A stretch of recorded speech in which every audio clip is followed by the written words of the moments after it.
Ikaw ba ay naghahanap ng isang earphone na pwede sa online class, sa game, sa pakikinig mo ng music? Baka ito na yung next na earphone mo. So maraming salamat nga pala kay Plextone sa pagpapadala netong Plextone G30 gaming earphone. And before we start this video mga kaibigan, wag niyo po palang kakalimutan mag-like and mag-subscribe para maging isang solid na kaninero. Kaya pang hinihintay niyo mga kaibigan, sisimulan na natin itong video na to. Let's go! So what are you waiting for mga kaibigan? I-unbox na natin itong Plextone G30 gaming earphone. So before we unbox this mga kaibigan, tingnan muna natin kung ano yung mga nakasulat sa box. As you can see mga kaibigan, nakalagay dito ang itsura ng earphone. Sabi dito mayroon daw itong microphone sponge cover and HD mic na rin itong earphone. Sa side naman ng box nakalagay dito ang 5 live monitoring modes. So titignan natin yan mamaya kung ano yan. Tapos meron din daw itong 6 gaming effects. Tingnan din natin yan mamaya. Sa baba naman makikita mo kung anong kulay ng earphone. By the way guys, ang earphone pala is Type-C na. Siguro dahil Type-C na to dahil sa mga cellphone na Type-C pero walang headphone jack. And sa back naman mga kaibigan, sabi dito Game Live DSP earphone with dual mode. Yung dual mode na yun mga kaninero is yung kaninang nakita natin, which is yung live mode pati yung game mode. Nakita natin kung ano yung mga nakasulat sa box. So tingnan na natin kung ano naman yung laman ng box. Kaya ano pang hinihintay nyo, i-unbox na natin to.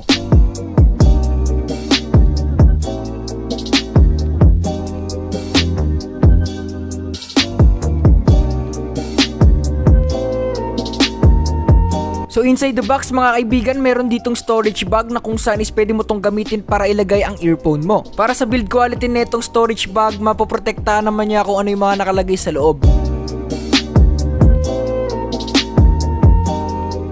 And ang laman naman na itong storage bag is meron ditong accessories na pwede mong palitan doon sa earphone mo. So ito naman ang microphone foam na kung saan is nililimitahan yung mga wind. At syempre hindi rin sayang ang binayad mo dahil meron ditong voucher warranty card and user manual na hindi naman natin binabasa. Nakalimutan ko sabihin sa inyo na meron palang net itong storage bag na kung saan is kung gusto mong ipitin dito yung accessories o kaya mga papel pwede.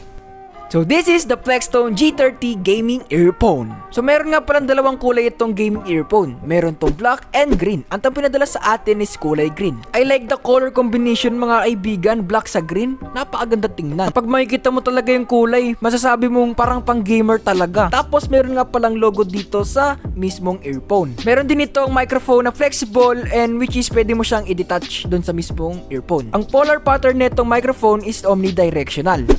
Sa quality naman ng wire mga kaninero, mapapansin nyo is flat nga pala yung type ng wire. Hindi pala siya naka-braided. In my own experience mga kaninero, matibay naman yung gantong type ng cable. Pero depende na lang siguro kung paano mo siya gagamitin. Yung type ng saksakan mga kaninero is USB Type-C. So hindi siya 3.5mm headphone jack. Sa tingin ko ginawa nila ito para sa mga Type-C na cellphone na walang headphone jack. Kung ang cellphone mo ay micro USB, pwede mo naman siya gamitin basta gumamit ka ng OTG. So dito naman tayo sa controller netong earphone. Kung mapapansin nyo, may nakalagay ditong plus button, minus button, tapos yung coil button. Yung plus and minus na button mga kaninero is para sa volume up and volume down. Tapos yung coil button naman is para sa play, pause, at hang up. Tapos sa side naman mga kaninero, meron ditong dalawang button, meron ditong game at live. Kapag naglalaro kayo, i-click nyo lang yung game. Tapos kapag nanonood naman kayo ng video kaya nakikinig kayo ng music, pwede ninyong gamitin yung live. Bali, i-click nyo lang rin. Ipa-flash ko na lang sa screen mga kaninero ang epekto ng game sa ka-live sa sound quality.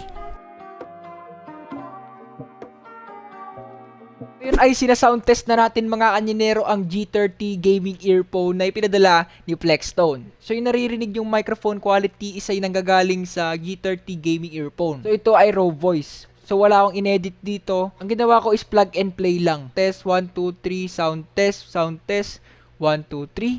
So what is up mga kaninero? So we are back at it again with another video.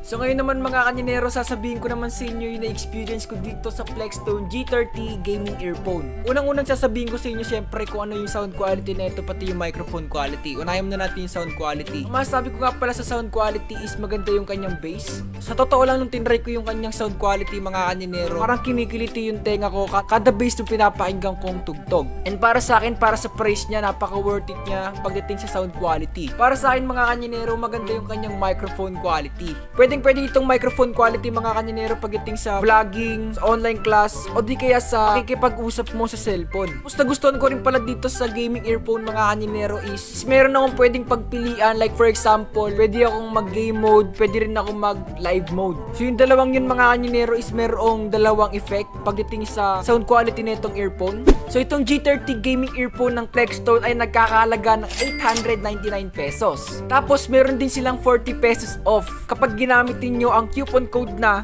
X0282. I will put the link mga kaninero in description netong G30 gaming earphone. Maraming salamat nga pala Plextone sa pagpapadala netong gaming earphone. Kung hindi naman dahil sa iyo, hindi magiging posible itong video na to. Kaya sana po nag-enjoy kayo sa video na to. Magpapaalam na ako. Kaya huwag niyo pong kakalimutan mag-like and subscribe para maging isang solid na kaninero. Kaya magkita-kita na lamang po tayo sa next na araw na pag-upload. Bye-bye!